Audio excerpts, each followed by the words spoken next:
In this video, I'm doing a commentary on a backgammon bot versus bot match. Thank you for joining me. I hope you enjoy this video. Please like and subscribe, and you'll be notified every time I upload a new video. Let me know what you think in the comments below, what you'd like to see in future videos, so I can work on that. I appreciate your super thanks. These small donations help me continue to create the high quality content that you enjoy. And with the membership feature, you can get exclusive access to the most popular videos. My book, Backgammon, Backgame Strategies, is available. There's a link in the description to where you can get it. And if you're interested in lessons, please contact me via email. My email address is in the description. Again, this is a backgammon bot versus bot match. This is where I have XG play against itself, and then I observe, and the match is transcribed automatically, and we can look at the analysis. It's a great way to learn from watching better players play. So we're playing on a beautiful Backgammon Galaxy Earth board with the purple nebula inlay and the orange and blue checkers. Orange playing at the bottom, blue at the top. 3-point match bearing off to the right. And here we go. 5-3 standard makes the 3-point. You want to make an inner board point with 3-1, 4-2, or 5-3. Now with the 4-1, not a great reply. Splits. 4-1 can hit twice, puts 2 checkers on the bar. 6-5 comes in with 1. Orange has the initiative. So now you want to cover. Once you've slotted the ace point, you usually want to cover it to make it into an asset. Otherwise, it's a liability. All right, anchors now with the 4-2. All right, so that duplicates the hitting 4s. 5-3 can hit twice, just like that. Now orange is looking for a 1, doesn't get it. 5-4. Now blue has some work to do to hit and consolidate. You see, couldn't hit there because of the loose block. Now 5-4 makes the anchor. Looking for a 4, preferably with the 5. 3-1 is the wrong 4, but at least it makes the 5-point. It's a good play, good roll. 5-4 brings 2 down. Safeties the blots. Now orange is up by 13 and now 5. So orange is just trying to bring things home.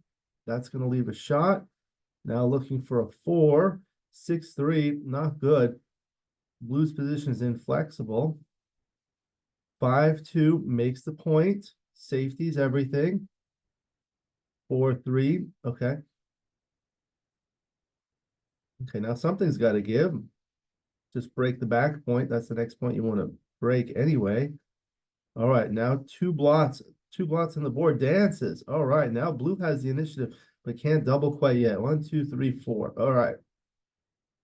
That was a big turnaround. 2-1 is a great roll for orange. Comes in, hits, and brings 1 down.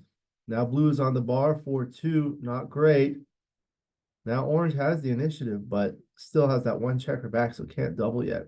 Even at this score of 3-away, 3-away, you double a little bit more aggressively. 5-2 makes the 18-point. Good roll. 3-2 will have to break the 8-point. Now something's got to give. Blue is doubling and orange passed. We'll take a look at that one in the analysis. Now at the 3-away, 2-away score, you want to be more aggressive, so you bring 2 down with the 5-2 and the 6-2 splits. Double 2 can hit and make the 4-point. Good roll. Double 2 for blue. That's 1, makes the 11 and the 4-point. Now he has some structure. 6-3 is a little awkward. Makes the bar point and then slots. Now 4s and 3s hits with the 4, and the 2 will just bring 1 down. Double 2, good roll. Come in, make the bar point, and split the back checkers. That's the triple split or the McGreal split. Provides a lot of coverage of the opponent's side of the board and a lot of good chances to anchor. So double and a take, hits twice. Very good. Now orange is going for the gammon. All right, so hits back, dances. 5-2 will hit and come out. Now orange is in trouble.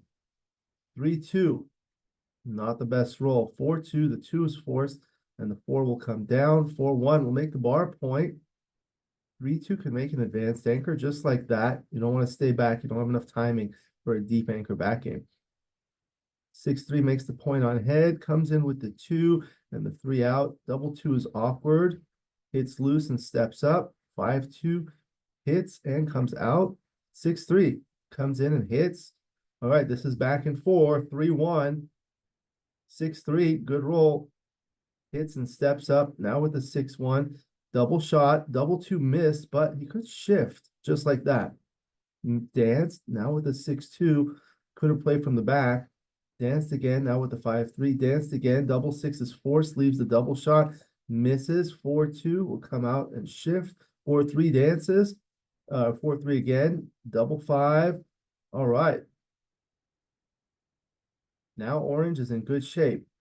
5-3 comes in and hits. 4-3 will come in and hit back. 6-3 will anchor, will complete the board. Now with the 5-3, just has to be sure not to get stuck. And there you go, opens, but dances. 5-4 is forced. 6-5 comes in. Okay, so now blue is in control of the outfield. Now it's going to be hard for orange to win a game, but it's still possible. All right, 5-4 in and out. It's completely forced. 3-2 can hit. 6-3. See, this is how orange may win gammons. Double three. 1, 2, 3, 4, 5, 1. All right. So this is going to be close. Oh, I don't know why I didn't bear off 2 checkers. This is set to expert mode, so sometimes I make errors.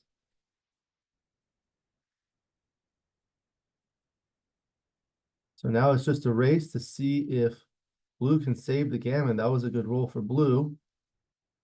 Double six, another good roll. And now it looks like blue is a favorite to save the gammon. And there you go. So we'll go to a third game. Orange will be up 2-1. It'll be the Crawford game. 1 away, 2 away Crawford. So this is gammon go. Gammons are highly valuable. You can win a gammon with a center cube. 5-3, no doubling for 1 game. Double six is a good roll. Makes both bar points. 5-3 will split and come down. 3-2 can make the point on head. He has good sixes from the bar. 5-1. Now 5-2.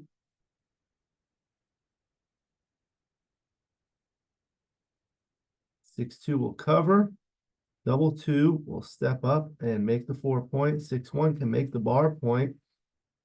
This is kind of what orange wants, a holding game that doesn't lose a lot of gammons.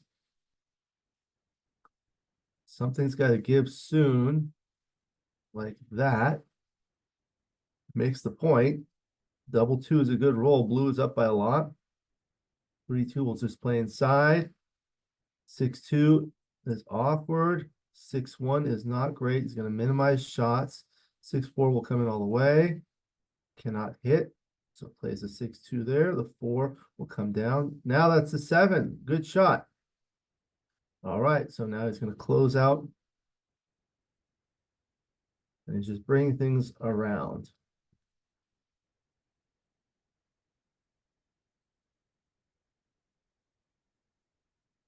That was a little awkward. You don't want those spares deep. Still doesn't come in. Still doesn't come in. Stay even on the highest point. Still doesn't come in.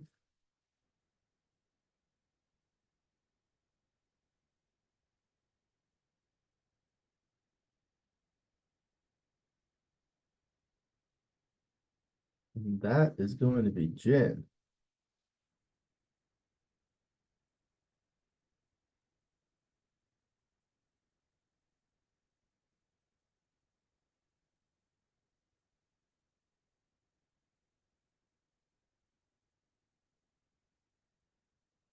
All right. So I'm going to stop this for a moment. I'll save the game. And then we'll take a look.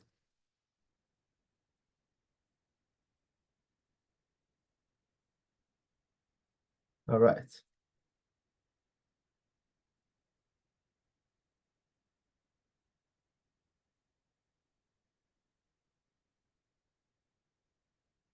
So we'll take a look with the opening 5-3. There you go. It's a standard. With the opening rolls like 5-3, 4-2, and 3-1, you just make a point in the board, and with 6-1, you make the bar point. With the 4-1, not a great reply, so nothing better than just to bring one down and split. Now the 4-1, a lot of people would play 13-8 here, but that's the wrong idea. What happens when you play 13-8 is that it results in this position. Okay, so now blue has the initiative and has the full roll to be able to do whatever he wants. Here, despite the fact that it leaves a blot, blue has 2 on the bar. So blue brought this checker down to hopefully use it to make an interboard point, and now that's going to be difficult, if not impossible. I mean, double 4 is good, double 2 is good, but other than that, there are a lot of bad rolls. Of course, there are 4 completely dancing numbers. I call it double dancing because it dances with both checkers, double 6, double 3, and 6-3, cannot bring in a single checker. And then there are rolls like 6-5, 6-4, 6-2, 5-3, 4-3, and 3-2 that bring in one checker and don't hit. So that's a lot of good numbers that would give orange the initiative. So that's the idea here. Then orange is going to want to try to continue the attack and make the 3 points soon. So that's exactly what happened to 6-5, brought in one checker. And now this is what you do. So when there's a blot on the ace point, it's a liability because it can be hit. But once you make the ace point, it does become an asset because it creates a 3-point board. So now instead of 4 dancing numbers, if the opponent is on the bar, there are 9. Okay. And you don't have, as I said, the liability in that if it gets hit, you lose 25 pips in the race, 24 pips in the race. Okay. Then the 3-2 was good. It anchored. And the 4-2, here you duplicate the numbers. So you see here, 4s can hit from here and from here. So you're duplicating, keeping things spread out. And then the 5-3, yeah, so making the 3-point, although it looks good because it makes an interboard point, it's nearly a blunder because now you leave all these shots. Again, it's the same idea. Putting 2 on the bar just loses the initiative. They say 2 on the bar is better by far. All right, and then it was 5-4 for orange. That was forced. And the 6-4, you can't hit here. That's a blunder because if you hit loose here, there's going to be so many blots and you're outboarded with a 3-point board versus a 1-point board. You don't want to get into a hitting exchange. You're going to lose gammons. And then the 5-4, you just makes the 16-point anchor. 3-1 was good, makes the 5-point. Another 5-4 just brings 2 down, makes the point safely. Double 2 brings 2 down here. 5-1, okay, that's fine. Let's look at the top plays here. Yeah, you just slot the next point. 5-1 was okay too. What happens with 5-1 is it results in this position. So now there's 1, 2, 3 builders to make the slotted point. Here, there's only 1 builder. So that's the idea there. Okay, so 6-2 was an error. Let's see. Let's put it on the plus analysis. 13-7, 13-11. It results in this position. So now it's the 2s and 6s. The idea is that the board on the other side is big. So if you don't understand why it's right to leave 2 blots like this, or any position for that matter, we could go here. Look, you put it on another board here. Okay, and now let's modify the position. So let's say it was like this. Now what do? You can't afford to leave 2 blots. You see? This is a blunder now. When there's a single blot. What if it were like this? It might be closer, but it's closer, but you don't want to leave the blot. So again, going back to this position, you can afford to break this point. Ideally, you'd have liked to break this point. So that's probably what you would do with a 6-3. So let's copy the position and go here and change the roll to 6-3. And now you clear the 16 point. Yeah, like this. Okay, here. And it results in this position. That leaves a shot, but you can afford to leave the shot. Let's say it were like this. Still, there aren't any good alternatives. you're still gonna have to do this. I mean, you could clear the 9 points. See how close that gets? And the stronger the board, the more careful you have to be. So now the board is stronger. Oh, now you can still afford to do that. Interesting. Okay. All right. So then it was 6-3 for blue. I had to play like that. And then the 5-2 was a good roll, makes the point. 4-3 and 6-3. This is where you can do it again with that board. I think you'd have to do it anyway. 5-3. Okay, so what did it do? Played 13-10. That was a big blunder. So the idea here is you want to play like this, which results in this position. The play that it made results in this position. So that's 1, 2, 3, 4, 5, 6 blots. You don't want to do that because if you get one blot hit, then you may dance and you may scoop up all the other blots. All right. Then 4-2 couldn't come in. And then this was a double. So let's look at this. This was a big pass. So here you really have to pass this. You know, maybe you thought it was too good. Let's look at it on the plus. Yeah, it's not quite too good. So there was a double. Now in terms of the move, these were, let's see this on the plus. So it liked 15, 30. So basically you want to clean things up as much as possible. You cover that with one of them, and you cover that with the second one, and then 10-6. What did it do? Oh, it played 5-3 like this.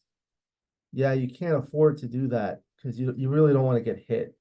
I mean, you're probably going to double them out. So let's say you make this play 1, 2, 3, 4, and orange dances. So let's look at the double action here. Now this is too good to double.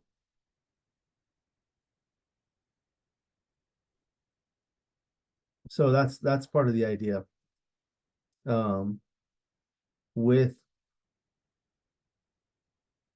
when you do this, it's more too good to double. But there's a lot of risk of getting that shot hit. Okay. And then the 2-1 was good. And here, blue had a small double from the bar. So there's a lot of volatility here.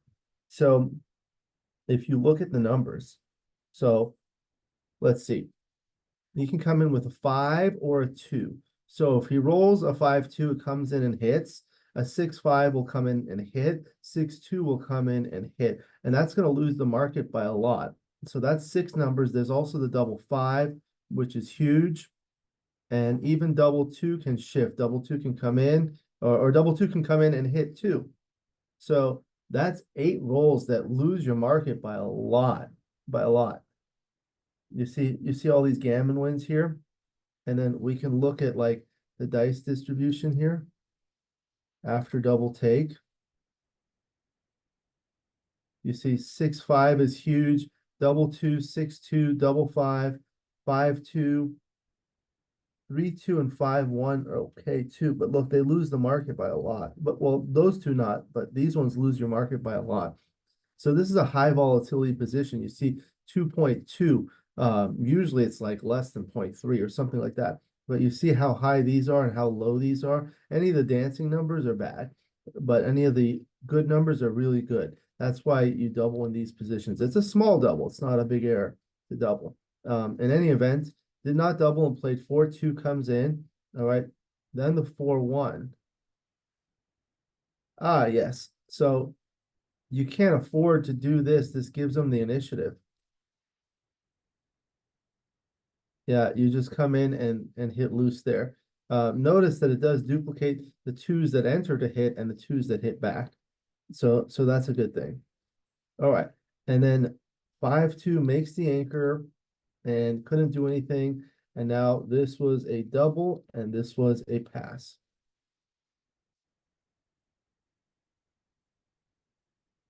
Okay, on to game two. So now behind in the score, now you want to make this play, bringing two checkers down. 6-2 is a standard split. Double two is a good roll, makes the hits and makes the 4-point. Double two in reply is also a good roll, comes in, makes the 11-point and the 4-point. Now the 6-3. So the 6 was good, but the 3 was awkward because you can't move that. You might as well slot that point. If you do this play, it leaves a blot out here, but it leaves two blots. The nice thing about this is if you're missed, it works really well because you can make that point relatively easily. All right, so 4-2 hits and brings one down. Double two comes in, hits and makes the point and splits the back checkers. So this triple split where three checkers are split, that's called the McGreal split. This is nice because it provides good coverage of the outer board and makes it very easy to, much easier to make an advanced anchor, whether on the 20-point or the 18-point or even the 22-point, which is already slotted. Okay, then it was the 5-3. So it looks like these top plays were close. It did like the safe play. 23-18. What happens here is there are a lot of like numbers that hit twice. So you can hit here with a 6 or a 1, and then here with a 5 or a 3. So 6-5, 6-3, even 6-4, and 5-1, 3-1, 4-1, a lot of double hitters. And you don't want to have two checkers on the bar against a 3-point board when you have a 2-point board. So this was a double. This was a big double, and it was a big take. Again, let's look at the dice distribution here. And you want to push that icon with the most red bars. So you see, what does double 5 do? That's a crusher. Makes the point on head. 5-3 will point on head. 6-5 will hit twice. Double 3 is great. Double 6 is great. Look at all these rolls where the equity is greater than 1. So that's how you can use XG to learn. So the 6-4 was a double hitter, as I mentioned, and then 5-2 was no good. 4-2. Okay, so looks like these plays were close. Let's see. It's slightly preferred making the anchor. The idea here is you really don't have enough checkers in the zone to continue because you have these 3 back. So at least this makes a nice solid asset that keeps you in the game in case you get hit. So with the 2-1 comes in and hits, 6-4 danced, then the 5-2 hits and comes out. 6-2 is forced, 3-2, just safeties that checker, very good. And then the 4-2 is awkward. Again, these top plays.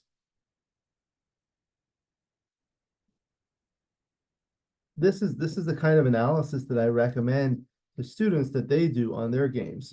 So you can look at your moves or the opponent's moves or both. So here, yeah, you just want to come up there. You don't want to step up there. You're just giving him more targets for the point that he wants to make. Okay, so with the 4-1 makes the bar point. 3-2 is good. You can't hit here. You just want to make that anchor. And the 2-1 had to play safe. 6-3 is a good roll. Points on head. Now 3-2. Yes. So here, the 2 is of course forced, and there's not a great 3. 12-9 leaves a direct shot, and after 4-1, it leaves a direct shot. So one of the things I tell people is if you're looking at 2 or more options and both of them leave a shot, and one of the options allows you to put a checker on the bar, you'd rather have the opponent on the bar and have a shot, because at least here, double 6, double 4, and 6-4 dances. Okay, and then they're not good 6s from the bar, like 6-5, 6-2, and 6-1 are awkward. So That's the idea there. Double two, okay, hits loose and steps up. The 5-2 was good. Comes in and out. 6-3, big hitting exchange, comes back and hits. 3-1, safeties that checker. 6-3 is good. Hits and then steps up, preparing to escape these back checkers. The 6-1 was good that it comes in, but you have to come out to leave the double shot. The double two couldn't hit this one, but shifts, steps up. Let's see, 8-4. These were tied.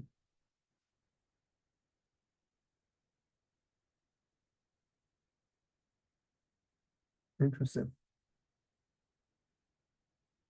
Results in this position versus this. Oh yeah, you don't want to stack your checkers here. And you're probably getting different numbers, like threes are good here, whereas they're not great here. Okay. You couldn't come in. Then the 6-2 was awkward. Can't move back there, so you have to break there. But blue couldn't come in. 5-3 still couldn't cover, so comes out from the back. Double 6 was completely forced. It leaves a double shot, but blue danced again. 4-2.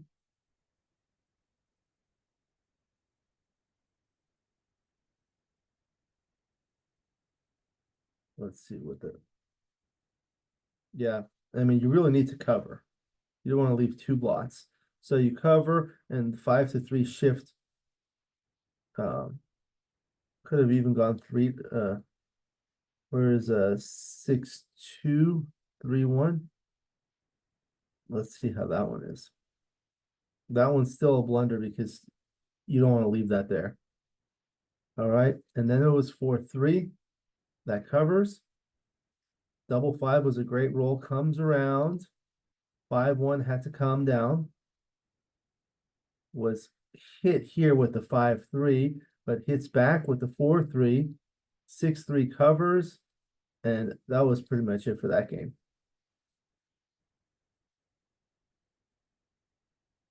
Now the third and final game, the Crawford game, one away, two-way Crawford. That's called Gammon Go. So you can't double, but a gammon is highly valuable for blue, twice as valuable as for money because it wins the match.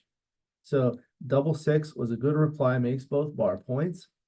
5-3 comes down. You want to redistribute this checker here and then split. Despite the fact that there are 10 in the zone, you have a 2-point board versus a 1-point board, and you need to start moving. Also, when your opponent has an advanced anchor, it becomes increasingly important for you to make an advanced anchor. So then the 3-2 was good at points on head, but they're good sixes from the bar. Didn't get it. Comes in with the 1 and brings the 5 down. And then the 5-2 brings that down and just plays to the 5-point because you'd rather make the 5-point than the 7-point. It's an inner board point. 2-1 couldn't hit, so it just plays 8-5. And the 6-2 was good because it covers that and only leaves 12 shots, all ones and double sixes. Didn't get either of them, but the double 2 was a great roll because it steps up. It anchors on the 22 point, the next point that blue wants to make, especially with these 4 extra checkers, they really have nowhere to go after that. And then you make another point. 6-1 was a good roll because it makes a productive use of that checker, one of those checkers. So it makes a solid 5 prime. Then the 5-2 just comes in. 6-4 has to play safe. And then the 4-1 comes in and covers. 6-2, you can't afford to break anything else. This is the one you want to do. Notice how 8-6, 8-2, it creates a dilly builder. This extra checker is a dilly builder. There's nowhere where it can go that's productive other than there. But when you do this, the checker is already there, and now you have different builders. You have 1, 2, 3 active builders in case orange comes out, whereas here there are only 2. Okay. So 6-2 prefers the safe play. You don't want to lose the gammon here. That's the idea here. See, this play loses 11.2% gammons versus 9.4% gammons. And that's very, very strong at Gammon Go. So you see the gammon value for blue is 1.0. Normally for money, unlimited games is 0.5. Okay, that means gammons are very valuable. You have to play much more safe at gammon save, which is where orange is at. Okay, so double 2 just brings these home, brings these closer to home. 3-2 has to play safe. And then the 6-2 clears the point. 6-1, you had to leave a shot. All right. And then the 6-4 comes there. 6-2 plays safe and slots the next point. 4-1's a little awkward. 4-3 was a great roll and then couldn't come in and just covered. And that was it. This was, oh yeah, this was an error. I'll just go through this because this was a very easy. So basically what you want to do is you want to bring the spares to the highest point and then start clearing the highest point. You can move up with the ace and then come in with the 5, like this or like this. 8, 3, 6, 5. This is, I think, what I would have played. Yeah. You basically want to look at how large numbers like double sixes, 5s, 4s, and 6, 5, 6, 4, 5, 4 play. After this, everything is safe. When you make, what was the play that was made? This one. This one. So what happens here is if you roll large numbers, it's safe, but then you dump the spares, which are useful to maintain your flexibility.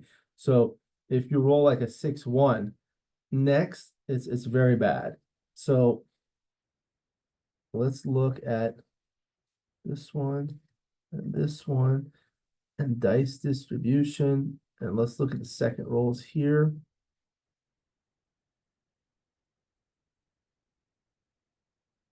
You see here, 6-1, 5-1, and 4-1 come down. You can see that here. But here everything is high up. Because look at what would happen if you roll a 6-1, 5-1, or 4-1 after this play.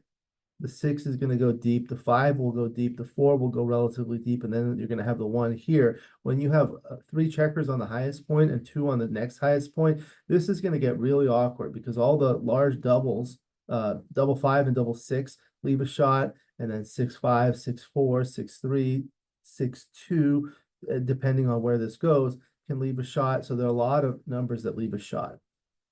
Okay. There's a book by Michihito Kageyama called Endgame Technique, and it discusses this. I highly recommend it for people that are interested in learning this aspect of the game. But that was basically it. Orange ended up winning the match. So that was another instructive match to watch in the bot versus bot series. Again, this is a great way to learn because you can watch the bot play and you don't have to use any mental energy to play yourself, but the match is automatically transcribed and you can look at some of the errors it made or some of the things that you would have played and look at why. You can change the position, modify the score. You can even change the role if you want and learn from there. So this is an outstanding opportunity to learn, and it's really easy to do when you have XG. Highly recommend it. All right, thank you for joining me in this video. I hope you enjoyed it. Please like and subscribe, and you'll be notified every time I upload a new video. Let me know what you think in the comments below, what you'd like to see in future videos, so I can work on that. I appreciate your super thanks. These small donations help me continue to create the high quality content that you enjoy. And with a membership feature, you can get exclusive access to the most popular videos. Again, my book, Backgammon Strategies, is available. There's a link in the description to where you can get it. And if you're interested in lessons, please contact me via email. My email address is also in the description. I look forward to seeing you in future videos. And until then, keep rolling your dice.